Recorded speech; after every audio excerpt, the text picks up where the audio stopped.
बसपा के पूर्व विधायक प्रत्याशी दीपचंद टम्टा ने तेगढ़ में अपने दर्जनों समर्थकों के साथ कांग्रेस पार्टी ज्वाइन कर ली है। साथ ही यूकेडी से धनराज टम्टा, कमल सिंह कंडारी आदि अपने समर्थकों के साथ कांग्रेस पार्टी में शामिल हुए। इस दौरान पूर्व मंत्री प्रसाद मैथानी व गणेश गोदियाल गढ़वाल लोकसभा प्रत्याशी ने सभी का स्वागत अभिनंदन किया। गणेश गोदियाल ने कहा कि इस बार कांग्रेस को देवप्रयाग विधानसभा से भारी जनसमर्थन मिल रहा है। मैं धन्यवाद देना चाहता हूं कि इंडिया गठबंधन के प्रत्याशी के तौर पर जो कि मैं यहाँ चुनाव लड़ रहा हूँ, इसलिए आम आदमी पार्टी के हमारे साथी गणेश भट्ट जी जो हैं वो आज हमारे चुनाव के प्रचार में आए। उन्होंने सभा को संबोधित किया और इस प्रकार से सीपीएम और तमाम जो हमारे गठबंधन के और साथी हैं, जहाँ जहाँ पर उनके नेतागण हमें मिलते हैं वो हमें साथ देते हैं। हम उनके प्रति आभार व्यक्त करते हैं। आज गढ़वाल की जनता ये मन बना चुकी है, ये ठान चुकी है कि गढ़वाल संसदीय क्षेत्र से कांग्रेस का प्रत्याशी भारी बहुमत से विजयी होकर संसद में जाएगा। और लोगों को मुझसे जो उम्मीदें हैं कि हमारी आवाज़ को, जो पिछले कई सालों से संसद में गढ़वाल की आवाज़ मौन है, उस आवाज़ को जोरदार तरीके से उठाकर उनके मसलों को हल करें।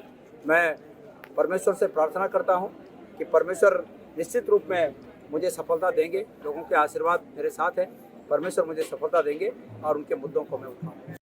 थरीसैंड का रहने वाला हूँ, पौड़ी गढ़वाल का रहने वाला हूँ। अनिल बलून जी अपना बताएं कि वो कहाँ के रहने वाले हैं। ये जो भगवान स्थान में जिस तरह से कांग्रेस के कार्यकर्ताओं ने एकदम सैलाब के साथ में, एक उमंग के साथ में, एक जोश खरोश के साथ में, ढोल धमाम मत्सबाजी के साथ में अपने नेता का स्वागत किया, उससे हमें स्पष्ट हो जाता है कि ये सीट हम भारी बहुमत से जीतेंगे। और गणेश गोदियाल जी स्वयं साक्षात गणेश हैं। उनकी वाणी में सरस्वती का वास है और निश्चित तौर पर जितने तादाद में लोग, अपार जनसलाव जो उनके साथ में जुड़ रहा है, वो निश्चित हमारी जीत की ओर है। और गणेश गोदियाल जी को लोग पौड़ी कॉन्स्टिट्यूंसी से बहुत पसंद कर रहे हैं। और जब से उनको टिकट मिला है, कांग्रेस के कार्यकर्ताओं में एक ऊर्जा का संचार भी हुआ है और कांग्रेस के कार्यकर्ताओं ने एक उम्मीद बनाई है कि अगर गढ़वाल की आवाज को भारत की संसद में बुलंद करना है तो गणेश गोदियाल को इस बार चुनाव जिताना है। देश के अंदर विपक्ष को मजबूत करने का गठबंधन बना है, इंडिया गठबंधन। उसके तहत आम आदमी पार्टी, कांग्रेस और तमाम जो अन्य क्षेत्रीय दल हैं मिलकर के चुनाव लड़ रहे हैं। कांग्रेस ने दिल्ली के अंदर 4 सीटों पर हमें समर्थन दिया है, आम आदमी पार्टी को समर्थन दिया है। इसी तरह से अन्य जगहों पे भी समर्थन मिला है। उत्तराखंड में भी आम आदमी पार्टी ने कांग्रेस को समर्थन दिया है, उनके प्रत्याशी को समर्थन दिया। तो यूँ कहें कि गढ़वाल लोकसभा से जो गणेश गोदियाल जी हैं वो इंडिया गठबंधन के प्रत्याशी, जिनके समर्थन में हम यहाँ पे मौजूद रहे। और निश्चित तौर पर अगर देश को बचाना है, इस देश में लोकतंत्र की जो आवाज़ है उसको बचाना है, तो ज़रूरी है कि इंडिया गठबंधन के जो प्रत्याशी वो जीत करके जाएं। जैसे कि आपने देखा कि उत्तराखंड के अंदर लगातार जो महिला की आवाज़ है, जो महिलाओं की आवाज़ है, अंकिता भंडारी के जो न्याय की आवाज़ है, उनको दबाया जा रहा है। महंगाई बढ़ रही है, रोजगार के नाम पर अग्निवीर पकड़ाया जा रहा है, सिलेंडर के दाम आसमान छू रहे हैं, शिक्षा के दाम आसमान छू रहे हैं। तो ये जनता की आवाज़ है जो आगे पहुँचानी है, जिसके लिए गणेश गोदियाल जी एक सुयोग्य प्रत्याशी हैं और इंडिया गठबंधन के प्रत्याशी हैं। इसलिए आज मंच पर उनको हमने अपना समर्थन दिया है और निश्चित तौर पर हमारी पार्टी जहाँ जहाँ पर उनके लिए रणनीति तैयार करेगी, बूथ मजबूत करने की बात करेगी, हम वहाँ पर गणेश गोदियाल जी का पूरा समर्थन और सहयोग करेंगे। इसी के नाते आज आम आदमी पार्टी के जो कार्यकर्ता हैं, परवीन भाई हैं, पवन भाई हैं, हमारे घाघर क्षेत्र से भी हमारे पास दूर दूर से लोग यहाँ पे पहुँचे हैं, हिसराखाल से यहाँ पर लोग पहुँचे हैं, देवप्रयाग से लोग पहुँचे। तो सभी लोगों ने मिल करके आम आदमी पार्टी ने भी इंडिया गठबंधन के प्रत्याशी गणेश गोदियाल जी को अपना समर्थन दिया है। और मेरी अपील आपके चैनल के माध्यम से कि जनता 19 अप्रैल को महंगाई का जवाब, बेरोजगारी का जवाब, देश में जो भ्रष्टाचार बढ़ रहा है उसका जवाब 19 तारीख को इंडिया गठबंधन के प्रत्याशी को जिता करके, गणेश गोदियाल जी को जिता करके देंगे, ऐसी उम्मीद उत्तराखंड की जनता से करूँ। आज कांग्रेस के बैंक खाते सीज कर दिए गए हैं। विपक्षी जो आवाज़ उठाते हैं उनको जेल में डाला जा रहा है। अरविंद केजरीवाल जो हमारे शीर्ष नेता हैं उनको जेल में डाल दिया है। संजय सिंह को जेल में डाला था, लेकिन सलाखें संजय सिंह को ज़्यादा रोक नहीं पाई। हमारे सांसद आज संजय सिंह बाहर आ गए हैं और उनको हाईकोर्ट ने जवाब तलब किया कि बिना सबूतों के आपने कैसे संजय सिंह को गिरफ्तार कर लिया जब सबूत नहीं है। कहने का मतलब है ये पहले लालच देंगे, पैसों से खरीदने का प्रयास करेंगे। आप नहीं बिके तो ईडी सीबीआई का डर दिखाएंगे, आप नहीं डरे तो जेल में डाल देंगे।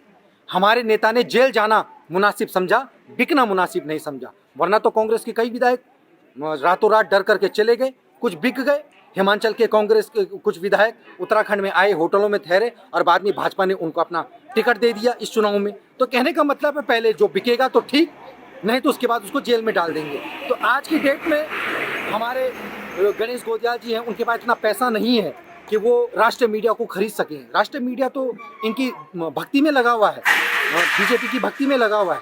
आज आप जैसे जो क्षेत्रीय मीडिया चैनल हैं, यही बस एक आवाज़ है, इसलिए हम लगातार क्षेत्र के मुद्दों को उठाते रहे। मैं भी आपसे निवेदन करूंगा कि क्षेत्रीय मुद्दों को आप जिस तरह से उठाते रहे हैं, वैसे ही हर क्षेत्र में गणेश गोदियाल जी के इंडिया गठबंधन के प्रत्याशी के मुद्दों को भी, उनकी बात को भी जनता तक पहुंचाने का काम करें। जहाँ तक रही अनिल बलूनी जी की बात, उन्होंने सांसद रहते हुए बौर गांव को गोद लिया, दुगड्डा ब्लॉक के बौर गांव को गोद लिया। मैं आपसे निवेदन करूंगा, आप जाइए बौर गांव में, वहां एक नदी के ऊपर पुल तक नहीं बना पाया राज्यसभा सांसद, एक पुल तक नहीं बना पाए हैं। क्या उम्मीद करेंगे?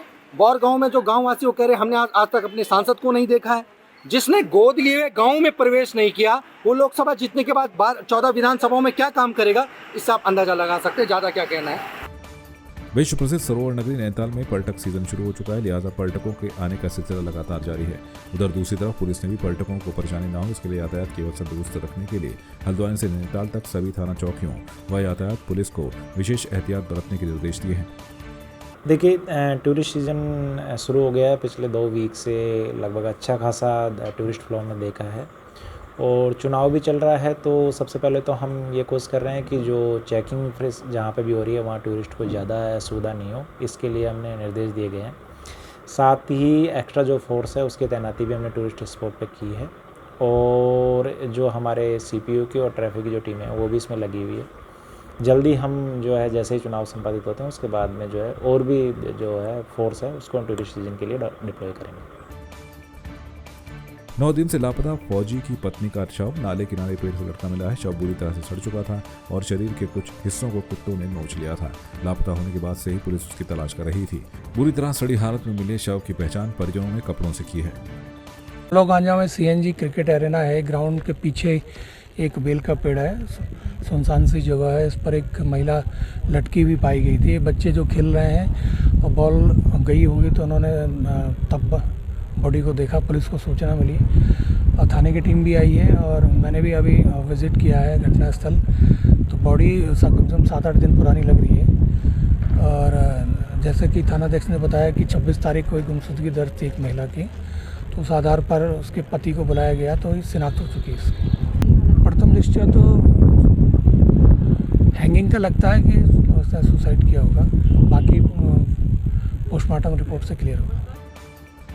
अल्मोड़ा जिले के सोमेश्वर तहसील के चनौदा बोंगा निवासी कमल सिंह भाकुनी मात्र 24 वर्ष की आयु में ड्यूटी के दौरान मणिपुर में शहीद हो गए। नक्सली मुठभेड़ में अपने अदम्य साहस के साथ मातृभूमि की रक्षा के लिए वीर गति को प्राप्त होने वाले 16 कुमाऊं रेजिमेंट में कार्यरत कमल सिंह भाकुनी का अंतिम संस्कार लकड़ी पड़ाव घाट पर पूरे राजकीय सम्मान के साथ किया गया। इस दौरान सोमेश्वर की जनता ने अपने बेटे को नम आंखों से अंतिम विदाई दी। पौड़ी लोकसभा सीट से कांग्रेस प्रत्याशी गणेश गोदियाल के नरेंद्र नगर विधानसभा क्षेत्र भ्रमण पर जगह जगह जन सैलाब उमड़ पड़ा। अपने चुनावी काफिले के साथ पौड़ी लोकसभा सीट से कांग्रेस प्रत्याशी गणेश गोदियाल के नरेंद्र नगर पहुंचते ही कांग्रेसी कार्यकर्ताओं ने ढोल दमाओं और फूलमालाओं के साथ उनका जोरदार स्वागत किया। कांग्रेस प्रत्याशी गोदियाल के समर्थन में नरेंद्र नगर, हिंडोला खाल, तुआधार, आगरा खाल, फकोट, गाड़ी व गजा में उमड़े जन सैलाब ने कांग्रेस के पक्ष में नारेबाजी की। बड़ा मुद्दा, जब जब जुल्मी जुल्म करेगा सत्ता के गलियारों से, चप्पा चप्पा गूंज उठेगा इनकलाब के नारों से। हिंदुस्तान की राजनीति अतीत से लेकर अब तक इस बात की गवाह है, आज़ादी के आंदोलन से लेकर अब तक इस बात की गवाह है कि जब तक सत्ता में बैठे हुए लोगों ने जुल्म किए, तानाशाही दिखाई, तानाशाह बने, इस देश के लोकतंत्र में इतनी ताकत है कि लोगों ने उन्हें अर्श से और फर्श पर पटक दिया। आज यही सबसे बड़ा मुद्दा है। केंद्र की सरकार तमाम लोगों को डरा धमका कर अपने पक्ष में कर रही है। केंद्र की सरकार संवैधानिक संस्थाओं को तहस नहस करके लोकतंत्र पर कब्जा करना चाहती है, शासन पर कब्जा करना चाहती है। राज्य की सरकार छोटे मोटे कारोबारियों को, तटस्थ लोगों को कानून का भय दिखाकर, झूठी जांचों का भय दिखाकर, प्रधान, क्षेत्र पंचायत सदस्य, जिला पंचायत सदस्य, छोटे ठेकेदार सबको भय दिखाकर, कर्मचारियों को भय दिखाकर अपने पक्ष में करना चाहती है। तो जब जब इस प्रकार के जुल्म होंगे सत्ता के गलियारों से, तब तब इनकलाब का नारा प्रत्येक व्यक्ति की जुबान पर। आज यही सबसे बड़ा मुद्दा है कि इस समय इनकलाब का नारा प्रत्येक व्यक्ति की जुबान पर है। प्रत्येक व्यक्ति इस छटपटाहट में था कि कोई ऐसा नेतृत्व आए जिस पर हम विश्वास कर सकें और हम इस सत्ता के चुंगल से बाहर निकल सकें। लोग छटपटाहट महसूस कर रहे थे। सर और मुद्दों को लेकर कितने आश्वस्त हैं सर आप? जैसे ही मेरा टिकट अनाउंस हुआ, सब लोग अपने घरों से बाहर निकल गए। इन जुल्मियों के खिलाफ जो ऐलान करने की आवश्यकता थी, सब आज ऐलान करके बाहर निकल। जहाँ तक मुद्दों की बात है, देखिए सबसे बड़ी बात यह है कि हमारा 80% युवा जो इस उम्र में है कि उन्हें रोजगार की सख्त और तत्काल आवश्यकता है, ऐसा 80% युवा बेरोजगार है। ये सबसे बड़ा मुद्दा है। अगर एक परिवार में अगर माँ बाप के साथ अगर 1-2 बेरोजगार बच्चे हैं, तो माँ बाप को रात को चैन की नींद नहीं आती है। उन बच्चों को तो नहीं आती है, लेकिन माँ बाप को भी नहीं आती। तो मतलब पूरा परिवार जिनके घरों में बच्चे बेरोजगार हैं, वो चैन की नींद नहीं सो पा रहे हैं। केंद्र की सरकार ने कहा था कि हम 2 करोड़ नौकरियां प्रतिवर्ष देंगे। उस हिसाब से आज तक 20 करोड़ लोगों को नौकरी मिल जानी चाहिए थी, लेकिन किया उसके ठीक उल्टा कि जो नौकरियां थी भी उन नौकरियों पर भी बैन लगा दिया। आज केंद्र और राज्य की सरकारों में 30 लाख से ऊपर पद खाली हैं। सरकार उन पदों को नहीं भर रही है। हमने ऐलान किया है कांग्रेस पार्टी ने कि सत्ता में आने के बाद उन 30 लाख पदों को हम भरेंगे, बहुत ही ट्रांसपेरेंट तरीके से भरेंगे। दूसरी बात है कि फौज की नौकरियां खोलेंगे जो सरकार ने बंद कर दी हैं, भर्तियां बंद कर दी हैं, उन भर्तियों को दोबारा खोलेंगे।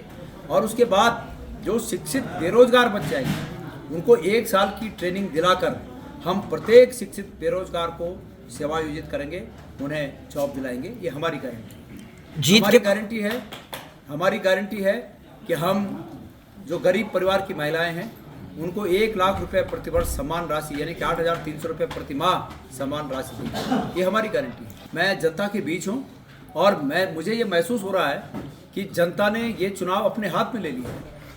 मैंने कहा ना कि लोग छटपटाहट महसूस कर रहे थे इनके चुंगल से छूटने के लिए। उन्हें कोई नज़र नहीं आ रहा था कि कौन हमारा नेतृत्व करेगा। आज सौभाग्य से मुझे टिकट मिला है और लोगों को ये विश्वास बन चुका है कि गणेश गोदियाल हमें इस छटपटाहट से बाहर निकाल सकता है। गणेश गोदियाल हमारा मजबूत वकील बनकर संसद में जाकर हमारी आवाज़ उठा सकता है। जब हम पर भीड़ पड़ेगी, जब हम पर विपत्ति आएगी, गणेश गोदियाल हमारे साथ होगा। ये विश्वास दिलाने की आवश्यकता थी और मुझे लगता है कि आप सब लोगों के सहयोग से मैं विश्वास दिलाने में परमेश्वर की कृपा से कामयाब हूँ। लोग मुझ पर निश्चित रूप में विश्वास करेंगे और मैं भी लोगों से वादा करता हूँ कि एक सांसद के रूप में उनको जब गणेश गोदियाल से कोई अपेक्षा होगी, ये गणेश गोदियाल हर समय उनके साथ खड़ा नजर आएगा। गणेश गोदियाल जी का जो है नाम घर घर जो है पहुंच चुका है और जनता को बड़ी उम्मीद जो है अपने प्रत्याशी से है, क्योंकि यहाँ जो पिछले 10 सालों से जो भारतीय जनता पार्टी का जो प्रत्याशी यहाँ से रहा है, जो हमारे प्रतिनिधि रहे सांसद के, वो कभी इस क्षेत्र में दिखे ही नहीं। दुख सुख तो छोड़िए, वो कभी वैसे भी नहीं दिखे। कभी क्षेत्र में चुनाव के दौरान भी कहीं कहीं पे सड़कों में आए होंगे, नहीं तो उनको किसी ने देखा ही नहीं है। पूरे 5 साल तक हमारा सांसद है कौन, इसलिए जनता में बड़ा आक्रोश है और उस आक्रोश को अब जनता अपने वोटों में तब्दील करने वाली है। और 19 तारीख को हमारे जो कांग्रेस के प्रत्याशी हैं गणेश गोदियाल जी को जो है भारी बहुमत से जो है जिताकर जो है पार्लियामेंट में जो है भेजने जा रही है। आपकी इस पर क्या राय है, हमें कमेंट कर जरूर बताएं। इसके साथ ही आप हमारे YouTube चैनल को सब्सक्राइब कीजिए। आप हमें Facebook, Instagram, Twitter और कू ऐप पर फॉलो भी कर सकते हैं। और संवाद 365 के साथ एक क्लिक में जुड़ने के लिए डाउनलोड कीजिए संवाद 365 ऐप।